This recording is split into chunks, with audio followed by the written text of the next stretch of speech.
brother. Yeah, this is Cap.Jang. Okay, yeah, and there is my big brother. Yeah, yeah, Master Sergeant, yeah, veteran in U.S. Air Force, and he joined in a many battlefield in Afghanistan, right? Yes. Yes. Woo! Okay, Um, yeah, how are you doing these days, big brother? yeah. Everything's good. Everything's okay, and now I'm finished with the military, and now I'm a simple man. Oh, yeah, but yeah, I know, and we know, yeah, you are doing a lot of good things, and yeah, um, yeah, you're to your neighborhood, and also even on Facebook, and yeah, you are Yep. always trying to tell us the truth, yeah, um, yeah, to prevent war from rising up again, yeah, yeah, we Right. really respect your great movement. Yeah. You know, I always think about um, what does it mean to be, from my country, and what are the truths and what are the lies being told, by my government. Um, so that's important to think about. America is on the verge of a new election, and who will be the new president. I don't like either one of them. I don't like Trump, and I don't like Hillary Clinton either. So we'll see what happens. Ah, okay. Uh, So that's where I'm at. I'm thinking about who will win the election. It's going to be very important, and you know I don't I don't think that Donald Trump has the experience necessary to be president. yeah. Even though he's a successful businessman, but that doesn't necessarily mean he can be president. And Hillary Clinton.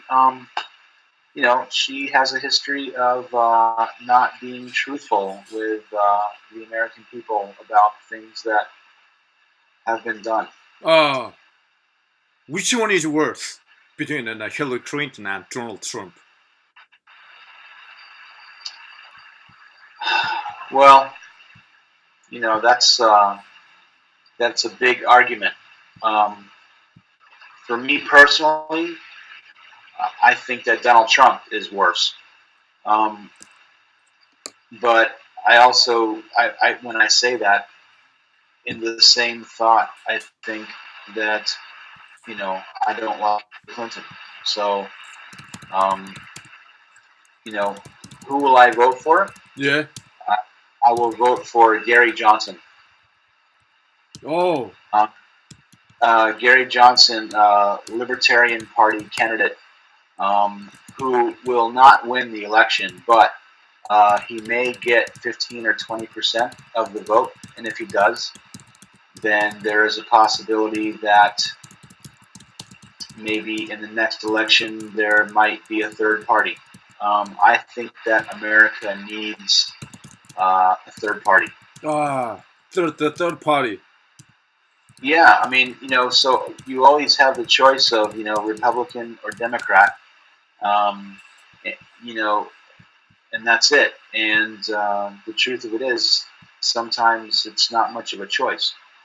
Um, so, you know, in Europe, in France, in England, in the Netherlands, you have multiple parties. You have multiple parties of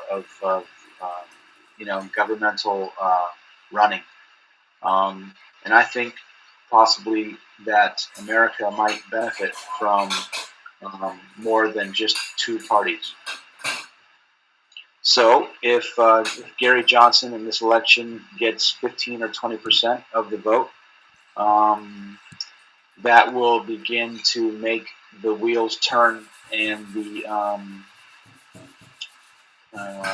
movement toward establishment of a third party in America, and I think that would be good for Mm. our country. Ah. Is there So, any the third political party in America?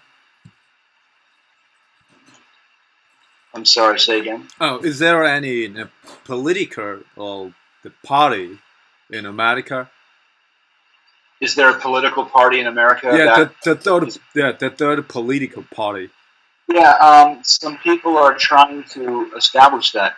So far, the voting numbers have been so small that um, there hasn't been a lot of movement or emphasis behind those third parties. But with so many people not wanting to vote for Trump or Hillary Clinton, I think that possibly a lot of people would Oh vote yeah. Mm. for Gary Johnson. Uh, So if if if he is able to secure, uh, you know, um, maybe 15 or 20%, yeah. then I think there will be a large movement to open the Libertarian Party in America. And even though maybe I don't agree with everything that the Libertarian Party thinks, Yeah. I think that it would be good and beneficial to have uh, a third party and not just two all the time. All the time, every election, Republican or Democrat, Republican or Democrat, Republican or Democrat. No, this isn't a choice. This is the same thing time and time again. So if the voters can send a message um, that we don't want either one of these parties, then maybe the Libertarian Party could be number three. You know? Ah. Mm. So we'll see what happens. Uh, I I think that Americans right now are very worried and very skeptical Mm. uh, of what is going to happen. Mm. Um, we'll see. I don't know. Um, so, do you want to move the conversation Yeah. to? MacArthur. Okay, so I'll tell you that you know again. So I don't have a history degree, and I only know what I know about MacArthur from from reading and from the history that is celebrated within the U.S. military. You Yeah. know MacArthur because he was a very important figure in Oh, I'm not. No, I'm not. the Korean War. I Yeah. mean, opening up the front, and going into Incheon. Um, uh, when I look at MacArthur, or when I think about MacArthur, I think about him from the perspective of his rise during World War One, his involvement in the Philippines, um, and uh, you know the subsequent leadership that he provided in the Pacific Theater during World War Two. Yeah. And also, too, for Americans, also very important. MacArthur was responsible for helping to rebuild Japan. Mm. After uh, their defeat. So that was also, very important. But also, too, it's important to realize that he was not popular with President Truman, who eventually ended up, you know, firing him because he thought um, that he was thinking on his own and not following orders. Mm. So um, that's that's a small uh, summation of who MacArthur is. I think that for Korean people, MacArthur is obviously very important because he was able to begin the process of Mm. beating back and defeating the communists. Yeah. Mm. Um, so MacArthur is a figure that now, looking back on him um, in today's standards, um, you know, in America, we think about him in a very American perspective, but Oh, it's American also perspective. say again. Yeah, American perspective. Yeah, I mean, American people. I think that they think about their own country, but they're not good at thinking about what does it mean for another country? What does it mean for Korea? What does it mean for Japan? Yeah. What does it mean for the Philippines? Mm. And I think that if you go to the Philippines or Korea or Japan, I think that you will find, a different perspective of the man who was MacArthur. Yeah, many perspectives can be. Yeah, in each Many, country. many opinions Yeah. that Americans don't pay attention to. In America, Oh. yeah, Yeah. in America, we have we're lucky because we don't have to worry about what what is the country next door. What are they thinking? All we have in America is Canada and Mexico, who are countries who are relatively friendly to us. We and we look to find an enemy in America is to look across the ocean. You know. Yeah. Um, and so in the 20th century, America after World War II was very lucky. Only there was Russia and then maybe China, but I mean, you know, America was the only nation who used a nuclear bomb in war, and uh, that's very serious. And some people have argued or debated um, if America really needed to drop that bomb because some people think that Japan was about to surrender anyway. Um,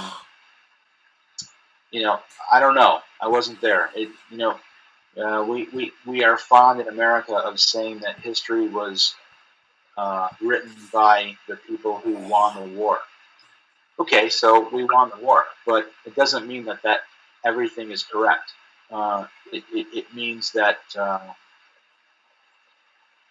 means that our viewpoint, our perspective, our understanding of what happened is the one that was accepted because we were the victors. Um, it's important to realize that uh, many people in Japan, many people in Russia, many people in China uh, did not agree with what happened. And in America, in my opinion, we're not we don't know how to accept a different point of view. Uh, we don't understand another interpretation of how history unfolded. So we have a very American uh, opinion or point of view. And I think in this country we don't question that or we don't uh, ask questions about it. And the only viewpoint is that which we understand, from here. Um, I think maybe General MacArthur, is an interesting example of that because, for example, in Japan, after the end of World War II, General MacArthur was the person most qualified to be in Japan and